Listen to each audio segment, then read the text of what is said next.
नमस्कार साथियों, exam updates YouTube channel पे आप सभी लोगों का स्वागत है। आशा करता हूँ कि आप सभी लोग अच्छे होंगे और स्वस्थ होंगे साथियों। मैं ये दुआ करता हूँ कि आप लोग हमेशा एकदम स्वस्थ रहें, कुशल मंगल रहें। फ्रेंड्स, बात करें अब इलाहाबाद हाई कोर्ट में ग्रुप सी और डी पेड अप्रेंटिस की, जिसकी आपकी 4-5 जनवरी 2025 में परीक्षा हुई थी। उसकी आंसर की आने के बाद आपकी जो अनुमानित कट ऑफ है सेकेंड स्टेज के लिए ग्रुप सी में टाइपिंग के लिए, अब ग्रुप डी में आपका जो द्वितीय पेपर होगा सेकेंड पेपर, उसके लिए आपकी जो कितनी नंबर कट ऑफ रह सकती है।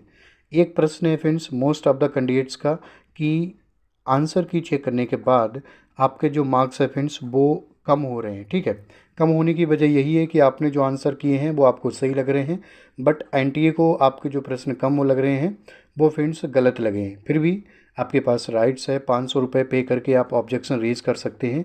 यदि आपको लग रहा है ज़्यादा ही प्रश्न आपके अकॉर्डिंग सही हैं और वो आपके सही होने चाहिए बट आपके अकॉर्डिंग सही है, एनटीए ने गलत किए हैं, तो आप ऑब्जेक्शन रेज कर सकते हैं 500 रुपये पर क्वेश्चन के हिसाब से। ठीक है, मैं आपको बता रहा हूँ, पहले आपको बताया अभ्यर्थी यहाँ तक कि 90+ नंबर वाले थे ग्रुप सी में। ठीक है, अब आंसर की चेक करने के बाद वही अभ्यर्थी 85 तक पहुँच गए। ठीक है, तो मतलब कुल मिला के आपकी आंसर की आने के बाद बहुत से प्रश्न आपके कम गलत हुआ आपको लग रहा है क्या गलत एनटीए ने किए हैं। ठीक है, जो गलत होने चाहिए आपको पहले सही लग रहे थे, तो उसके अनुसार आपकी जो कट ऑफ है फ्रेंड्स, जो मार्क्स हैं वो आपके कम रहने की पॉसिबिलिटी है।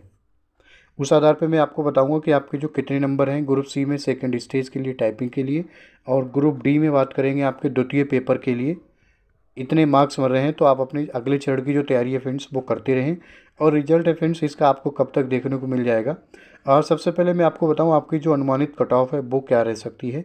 ये ग्रुप सी की बताऊँ मैं फ्रेंड्स, आंसर की आने के बाद आपकी कैटेगरी वाइज इतने नंबर कट ऑफ रह सकती है। ठीक है, पेपर इजी था, सबको पता है पेपर इजी था, इसका मतलब ये नहीं है पेपर आपकी कट ऑफ 90+ जाएगी। मैंने आपको पहले भी बोला था जब आपके एनटीए द्वारा आंसर की प्रोवाइड कराई जाएगी ना, तब आपके बहुत से ऐसे प्रश्न हैं जो आपको अभी सही लग रहे हैं बट बाद में क्या होगा गलत लगेंगे।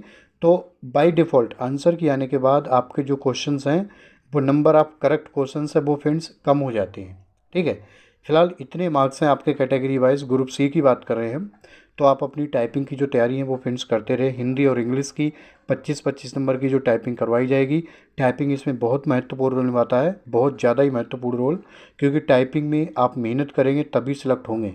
बहुत से अभ्यर्थी ऐसे होंगे फ्रेंड्स जिनके बहुत अच्छे स्कोर नहीं होंगे बट टाइपिंग में आपके 48 नंबर तक आते हैं आउट ऑफ 50, तो उनका सिलेक्शन हो जाता है कई बारी।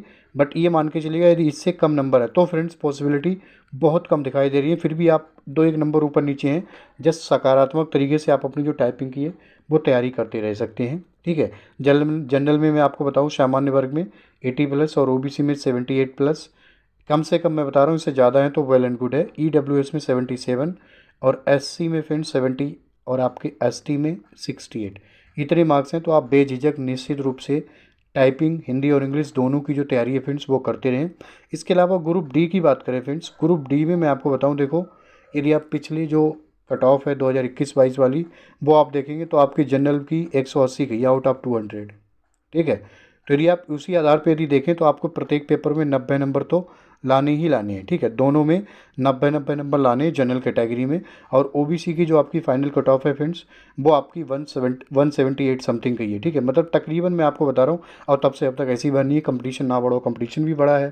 ठीक है, पेपर भी आपका ईजी था इस वर्ष, तो उस आधार पर मैं आपको बता रहा हूँ 90 से कम जाने की, ग्रुप डी में 90 नंबर से कम रहने की कट ऑफ जो है जनरल की बहुत कम पॉसिबिलिटी है। उसके अकॉर्डिंग अन्य सभी कैटेगरी में 2-1 नंबर आपके कम भी हैं तो आप तैयारी कर सकते हैं। फिलहाल जनरल में मैं आपको बता रहा हूँ ग्रुप डी में 90 नंबर हैं आपके, तभी आप जो अगला जो सेकंड पेपर है उसकी तैयारी करें। ठीक है, यदि आपको पता है देखो ग्रुप डी में मल्टीपल पोस्ट थी। ठीक है, जैसे कि प्रोसेस सर्वर की थी, प्रोसेस सर्वर की, उसके अलावा आपका जिसके अच्छे मार्क्स हैं तो पहले प्रोसेस सर्वर में सबने प्रायोरिटी सेलेक्ट करके फॉर्म अप्लाई किया होगा, ऑनलाइन आवेदन। उसके बाद फ्रेंड्स प्यून ऑर्डरली और जो सारी जो पोस्ट हैं उनकी जो कट ऑफ है थोड़ी कम रहती है। ठीक है, तो बस ये जानकारी थी फ्रेंड्स जो आपको साझा करनी थी। बाकी रिजल्ट देखो आप इंतजार करिएगा, रिजल्ट आपको देखने को मिल जाएगा फरवरी के लास्ट में, फरवरी के लास्ट में नहीं तो आपको मार्च में हर हाल में ये रिजल्ट आपको देखने को मिल जाएगा। पॉसिबिलिटी है आपके मार्च के फर्स्ट या फिर सेकेंड वीक में ये जो रिजल्ट है वो आपको देखने को मिलेगा। ठीक है, उसके तकरीबन आपके 2 या ढाई माह के बाद आपकी जो टाइपिंग है वो कंडक्ट करा ली जाएगी। ठीक है, तो आपके इतने मार्क्स हैं तो आप अपनी टाइपिंग की जो तैयारी है वो करते रहिए। और हमारी तरफ से आप सभी लोगों को शुभकामनाएं। जिसके अच्छे मार्क्स हैं वो अपनी टाइपिंग बिल्कुल करते रहें। आपको ज़्यादा समय व्यर्थ गंवाने की इधर उधर ज़रूरत नहीं है। ऐसा ना हो कि आपके मार्क्स हों अच्छे, पता चले आपके मार्क्स 80+ हैं, ग्रुप सी में 80+ मार्क्स हैं और आप थोड़ा सेल्फ कॉन्फिडेंस थोड़ा ज़्यादा हो जाए तो आप टाइपिंग की तैयारी ना करें तो बाद में आपके लिए थोड़ा नकारात्मक हो सकती है। फाइनल सिलेक्शन के लिए आप अपनी टाइपिंग बहुत अच्छे तरीके से करते रहे। हिंदी और इंग्लिश दोनों की 25-25 नंबर की इसमें टाइपिंग मांगते हैं, हिंदी और इंग्लिश दोनों की। बाकी साथियों, आप सभी लोग अपना ख्याल रखिएगा, मुस्कराते रहिएगा फ्रेंड्स। नमस्कार, जय हिंद, जय भारत, आपका समय शुभ।